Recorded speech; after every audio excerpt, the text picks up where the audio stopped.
Hi friends, welcome to my channel.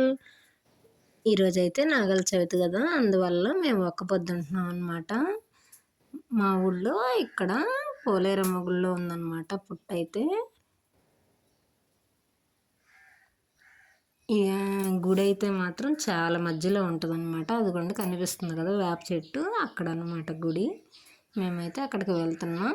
అది ఈ సంవత్సరం స్వాతి కార్తెలో వచ్చింది నాగల చవితి, చాలా మంచిదంట.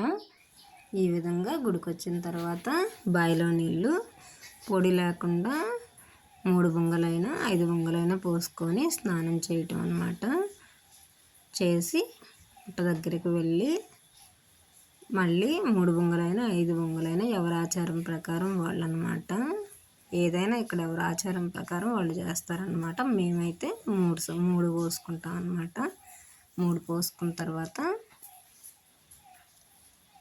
మళ్ళీ 3 బొంగలు లేకపోయినా కొంతమంది మొయ్యలేరు కదా, వాళ్ళైతే 3 చిన్న చెంబుతో అయినా 3 నిండు బొంగలు తెచ్చి పుట్ట చుట్టూ పోస్తారనమాట. దాన్ని దనిపోయటం అంటారు. ఆ విధంగా పోసిన తర్వాత పసుపు కుంకుమ చల్లి దారపుండ తీసుకొని పుట్ట చుట్టూ చుడతారనమాట. అవి కూడా 3 అయినా 5 అయినా అయిపోయిన తర్వాత పుట్టమన్ను బొట్టు పెట్టుకొని ఒక్క పొద్దు చెప్పుకొని ఇంటికి వెళ్తారు. ఇంటికి వెళ్ళి మళ్ళీ ఇంటి దగ్గర దీపారాధన చేసుకొని మళ్ళీ పుట్ట దగ్గరికి నైవేద్యాలు తీసుకొని వస్తారనమాట. వచ్చిన తర్వాత పసుపు కుంకుమ చల్లి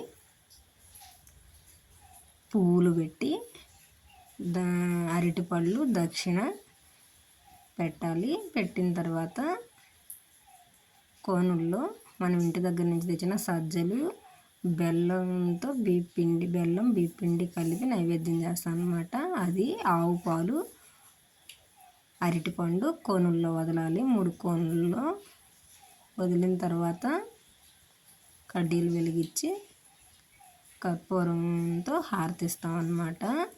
మామూలుగా కొంతమంది టెంకాయలు కూడా కొట్టుకుంటారు, మేమైతే కొట్టం అన్నమాట. గుళ్ళో అయితే కొడతాం, పుట్ట దగ్గర అయితే కొట్టము. అది ఎవరెవరి ఆచారం ప్రకారం. కొంతమంది కండవులు కూడా పుట్ట దగ్గర స్వామివారికి సమర్పిస్తారు. ఈ విధంగా పూజ అయిన అనంతరం ఇంటికి వెళ్ళి మళ్ళీ మరుసటి రోజు ఇంటి దగ్గర స్నానాలు ఆచరించి మళ్ళీ ఒక్కపొద్దు చెల్లియటానికి వచ్చామన్నమాట.